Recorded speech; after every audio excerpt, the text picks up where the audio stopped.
Hello दोस्तों और सबका स्वागत है।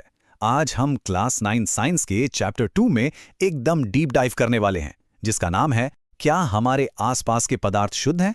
तो तैयार हो जाइए क्योंकि चीजें काफी इंटरेस्टिंग होने वाली हैं। अच्छा चलिए, एकदम सिंपल सी चीज सोचते हैं। इमेजिन कीजिए सुबह सुबह गर्मा गर्म चाय बनी है, लेकिन उसे पीने से पहले उसमें से चाय पत्ती तो निकालनी पड़ेगी, है ना? कैसे निकालेंगे? हाँ, छलनी से, बिल्कुल सही। पर यह तो हुआ एक आम रोजमर्रा का तरीका। तो इस पूरे चैप्टर में ना हम इन्हीं जैसे डेली लाइफ प्रॉब्लम्स के पीछे की साइंस को समझेंगे। बेसिकली हम सीखेंगे कि साइंटिस्ट्स इन चीजों को अलग करने के लिए कौन से साइंटिफिक जुगाड़ यानी कि टेक्निक्स का इस्तेमाल करते हैं। ये रहा हमारा आज का मिशन प्लान। सबसे पहले हम प्योर का असली मतलब समझेंगे, फिर मिक्सचर्स को पहचानेंगे, उसके बाद उन्हें अलग करने के तरीके सीखेंगे, फिर होगा मिक्सचर और कंपाउंड के बीच का बिग फाइट, और आखिर में एग्जाम के लिए सबसे जरूरी सुपर पॉइंट्स। चलें, लेट्स गो। तो हमारा पहला पड़ाव, क्या सच में प्योर है? आइए देखते हैं कि जिस चीज को हम आम तौर पर प्योर कहते हैं, क्या साइंस की नजर में भी वो उतना ही प्योर है। यहाँ एक बहुत इंपॉर्टेंट बात है। देखिए, प्योर शब्द का मतलब आम जिंदगी और साइंस में जमीन आसमान का फर्क है। हम जब कहते हैं प्योर घी, तो हमारा मतलब होता है कि उसमें कोई मिलावट नहीं है, राइट? लेकिन साइंस की भाषा में प्योर सब्सटेंस वो है जिसके सारे के सारे पार्टिकल्स, मतलब हर एक कण, केमिकली एक जैसे हों। और ये फ्लोचार्ट इस कॉन्सेप्ट को बहुत ही बढ़िया तरीके से समझाता है। देखिए, मैटर को हम दो मेन हिस्सों में बांट सकते हैं, प्योर सब्सटेंसेस और इम्प्योर सब्सटेंसेस, जिनको हम मिक्सचर्स भी कहते हैं।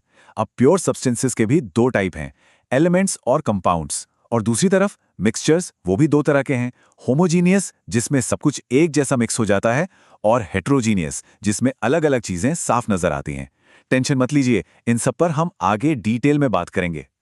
चलिए अब हमारे अगले सेक्शन की तरफ बढ़ते हैं। अब हम देखेंगे कि ये मिक्सचर्स आखिर हैं क्या और इन्हें पहचानते कैसे हैं। तो मिक्सचर क्या है? सोचो, मिक्सचर एक ऐसा सब्सटेंस है जिसमें दो या दो से ज्यादा अलग अलग चीजें, चाहे वो एलिमेंट्स हों या कंपाउंड्स, बस फिजिकली मिक्स कर दी जाती हैं।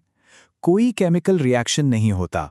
जैसे हवा, जिसमें नाइट्रोजन, ऑक्सीजन और कितनी सारी दूसरी गैसेस बस एक दूसरे के साथ मिक्स हैं। अब आते हैं मिक्सचर्स के टाइप्स पर, जहां चीजें थोड़ी और इंटरेस्टिंग हो जाती हैं। 3 मेन तरह के मिक्सचर्स होते हैं। पहला, ट्रू सॉल्यूशन, जैसे पानी में चीनी। इसके पार्टिकल्स इतने छोटे होते हैं कि दिखते ही नहीं, ये एक होमोजीनियस मिक्सचर है। दूसरा है कोलॉइड, जैसे दूध। इसके पार्टिकल्स थोड़े से बड़े हैं, ये दिखता तो होमोजीनियस है पर असल में है हेट्रोजीनियस। और तीसरा है सस्पेंशन, जैसे पानी में रेत। इसके पार्टिकल्स इतने बड़े हैं कि आराम से दिख जाते हैं और थोड़ी देर छोड़ दो तो नीचे बैठ जाते हैं।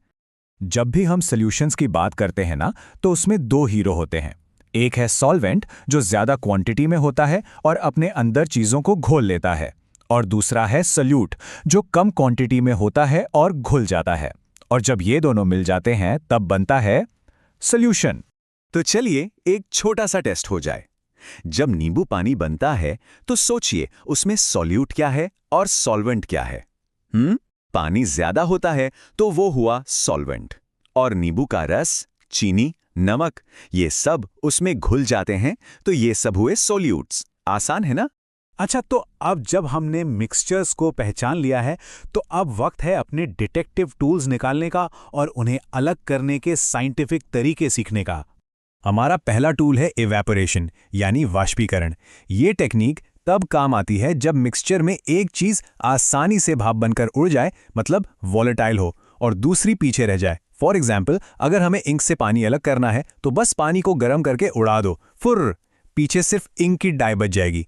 अब ये टेक्निक बहुत ही कूल है, सेंट्रीफ्यूगेशन। इसका सिंपल सा प्रिंसिपल है, मिक्सचर को बहुत तेजी से घुमाओ। जब ऐसा करते हैं तो जो भारी यानी डेंसर पार्टिकल्स होते हैं वो नीचे बैठ जाते हैं, और जो हल्के यानी लाइटर पार्टिकल्स होते हैं वो ऊपर आ जाते हैं। बिल्कुल वैसे ही जैसे मिक्सर में दही से मक्खन निकालते हैं। और इसका इस्तेमाल सिर्फ किचन तक ही नहीं है, बल्कि इसके एप्लीकेशंस बहुत सारे हैं। पैथोलॉजी लैब्स में ब्लड और यूरिन टेस्ट करने के लिए, डेयरीज में क्रीम से बटर अलग करने के लिए, और यहां तक कि वॉशिंग मशीन्स में कपड़ों से पानी निचोड़ने के लिए भी सेंट्रीफ्यूगेशन का ही प्रिंसिपल यूज होता है। चलिए अब इस डायग्राम को ध्यान से देखते हैं। ये है डिस्टिलेशन। इसका इस्तेमाल दो ऐसे लिक्विड्स को अलग करने के लिए होता है जो आपस में घुल जाते हैं पर उनके बॉइलिंग पॉइंट्स अलग-अलग हैं। देखिए, मिक्सचर को इस फ्लास्क में गर्म किया जाता है। जिसका बॉइलिंग पॉइंट कम है वो पहले भाप बनकर ऊपर उठता है। फिर ये स्टीम इस ट्यूब से, जिसे कंडेंसर कहते हैं, उससे गुजरती है, जहां ठंडा पानी उसे वापस लिक्विड बना देता है और आखिर में वो प्योर लिक्विड इस दूसरे फ्लास्क में कलेक्ट हो जाता है। यहाँ एक बहुत ज़रूरी एग्जाम टिप है, सुनिए। अगर दो लिक्विड्स के बॉइलिंग पॉइंट्स में बहुत ही कम फर्क हो, मतलब 25 केल्विन से भी कम, तब सिंपल डिस्टिलेशन काम नहीं आती। तब हम यूज़ करते हैं फ्रैक्शनल डिस्टिलेशन। इसमें एक एक्स्ट्रा चीज़, फ्रैक्शनेटिंग कॉलम का इस्तेमाल होता है, जैसे पेट्रोलियम से पेट्रोल, डीजल, केरोसिन अलग करने के लिए। एक और सुपर इंपॉर्टेंट एग्जाम पॉइंट हमेशा पूछा जाता है कि क्रिस्टलाइजेशन इवेपोरेशन से बेहतर क्यों है। इसके दो कारण हैं। पहला, कुछ चीजें जैसे चीनी ज्यादा गर्म करने पर जल जाती हैं, क्रिस्टलाइजेशन में ऐसा नहीं होता।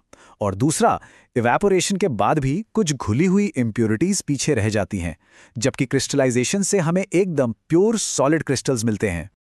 अब आते हैं इस चैप्टर के सबसे बड़े शोडाउन पर, the big fight, mixture versus compound. चलिए देखते हैं इन दोनों में क्या फर्क है और कौन ज्यादा पावरफुल है। ये स्लाइड सब कुछ एकदम क्रिस्टल क्लियर कर देगी। देखिए, फॉर्मेशन में मिक्सचर में चीजें बस जस्ट मिक्स होती हैं, जबकि कंपाउंड में वो रिएक्ट करके एक बिल्कुल नया सब्सटेंस बनाती हैं। कॉम्पोजिशन की बात करें तो मिक्सचर का वेरिएबल हो सकता है, मतलब रेशो बदल सकता है, पर कंपाउंड का हमेशा फिक्स्ड रहता है। और सबसे इंपॉर्टेंट, प्रॉपर्टीज। मिक्सचर अपने कंपोनेंट्स की प्रॉपर्टीज दिखाता है, पर कंपाउंड की प्रॉपर्टीज बिल्कुल ही डिफरेंट होती हैं। इससे बेहतर एग्जाम्पल क्या हो सकता है? सोचिए, हाइड्रोजन एक ऐसी गैस है जो खुद जलती है, ऑक्सीजन जलने में हेल्प करती है, लेकिन जब ये दोनों मिलकर कंपाउंड बनाते हैं, H2O यानी पानी, तो वो आग बुझाने के काम आता है। देखा, प्रॉपर्टीज बिल्कुल ही उल्टी हो गईं। यही तो है कंपाउंड का जादू। चलिए, अब हम अपने मिशन के आखिरी पड़ाव पर हैं। अब हम सारे इंपॉर्टेंट पॉइंट्स को जल्दी से रिवाइज करेंगे ताकि एग्जाम में कोई भी गड़बड़ ना हो। तो ये रही हमारी फाइनल डिटेक्टिव रिपोर्ट। 5 सबसे जरूरी बातें। पहला, साइंस में प्योर का मतलब है एक ही तरह के पार्टिकल्स। दूसरा, मिक्सचर्स या तो होमोजीनियस होते हैं या हेट्रोजीनियस। तीसरा, सॉल्यूशन, कोलॉइड और सस्पेंशन में पार्टिकल साइज का ही सारा खेल है। चौथा, चीजों को अलग करना उनकी फिजिकल प्रॉपर्टीज जैसे बॉइलिंग पॉइंट या डेंसिटी पर डिपेंड करता है। और पांचवा, कंपाउंड्स का रेशो फिक्स्ड होता है और उनकी प्रॉपर्टीज एकदम नहीं होती हैं। मिक्सचर्स में ऐसा बिल्कुल नहीं होता। तो इसके साथ हमारा ये समीकरण पूरा हुआ, लेकिन जाने से पहले एक सवाल छोड़ जाते हैं। अपने किचन में सोचिए कि वहां और कौन से कंपाउंड्स और मिक्सचर्स छुपे हुए हैं। नमक क्या है, आटा क्या है, जरूर सोचिए। एग्जाम्स के लिए ऑल द वेरी बेस्ट। और